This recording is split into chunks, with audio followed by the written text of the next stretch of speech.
ఏపీలో social media పోస్టుల వ్యవహారంలో వరుసగా జరుగుతున్న వైసీపీ కార్యకర్తల అరెస్టులను సవాల్ చేస్తూ దాఖలైన ఓ ప్రజా ప్రయోజన వాద్యంపై హైకోర్టు సంచలన వ్యాఖ్యలు చేసింది.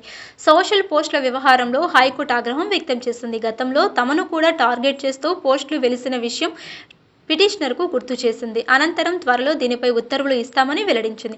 సామాజిక మాధ్యమాలలో అసభ్యకర పోస్టులు పెడుతున్న వారిపై పోలీసులు కేసులు పెడుతున్నారంటూ మాజీ సమాచార కమిషనర్ విజయబాబు హైకోర్టులో పిల్ దాఖలు చేశారు. దీనిపై హైకోర్టు అభ్యంతరం తెలిపింది. అసభ్యకర పోస్టులు పెట్టిన వారిపై పోలీసులు కేసు పెడితే తప్పేముందని ప్రశ్నించింది. ఒక దశలో న్యాయమూర్తులను కూడా అవమానపరిచేలా పోస్టులు పెట్టారని ధర్మశాస్త్రం గుర్తు చేసింది. సోషల్ మీడియా కార్యకర్తల అరెస్టుల వ్యవహారంలో పోలీసుల చర్యలను నిలువరిస్తూ ఎలాంటి గంపగుత్త ఆదేశాలు ఇవ్వలేమని హైకోర్టు ధర్మశాస్త్రం తేల్చి చెప్పేసింది. పోలీసులు పెట్టిన కేసులపై అభ్యంతరం ఉంటే సంబంధిత వ్యక్తులు నేరుగా కోర్టును ఆశ్రయించవచ్చని సూచించింది. అసభ్యకర పోస్టులు పెడుతున్న వారిపై పోలీసులు చట్ట నిబంధనలకు అనుగుణంగా పోస్టులు పెడుతుంటే తాము ఎలా నిలువరించగలమని వ్యాఖ్యానించింది.